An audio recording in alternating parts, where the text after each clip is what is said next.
Bem, pessoal, fazer esse vídeo sobre formigamento na mão, né? Respondendo os comentários. Que eu fiz um vídeo sobre formigamento na mão e gerou muito comentário. E eu tô tentando responder para vocês, né? Porque eu tenho alguns vídeos sobre formigamento na mão, queimação da mão, né? E as perguntas elas se repetiram, né?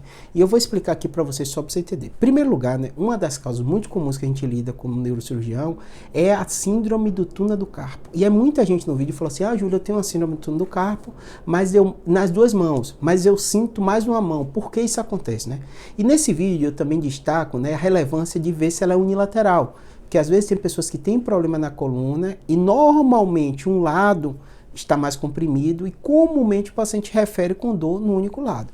E nesse vídeo também muita gente fez comentário nessa situação. Eu vou explicar para vocês, né? Em primeiro lugar, quando a gente fala de padrão, normalmente, mas existem pessoas que têm canal estreito cervical que comprime os dois lados. Então é possível você ter um problema cervical, ter hernia de disco e ter formigamento nas duas mãos. O que eu disse no vídeo é que é mais comum unilateral, tem um predomínio de um lado, né?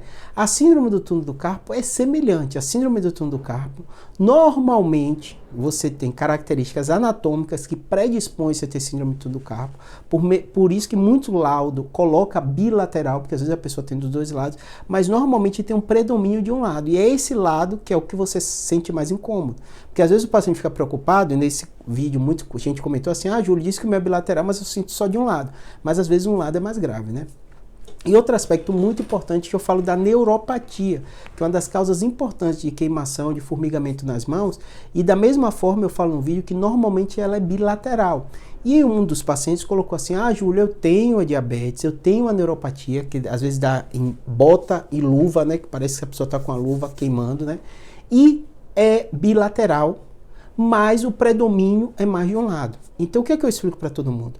O padrão a gente fala que é bilateral, mas pode ser que alguém mesmo com a neuropatia ela tenha bilateral. E lembrando, alguém com a neuropatia é possível ter outra doença associada. Aqui no vídeo aparecia muita gente falando assim: ah, Júlio, eu tenho tanto a neuropatia diabética como a hernia de disco, eu tenho tanto a neuropatia como a síndrome do túnel do carpo, e aí precisa não operar. Aí o que é que acontece? O médico vai analisar o seu exame eletroneuro, seu exame físico, ver se tem perda de força muscular, né? Porque no caso da neuropatia, na maioria das vezes o tratamento é medicamentoso.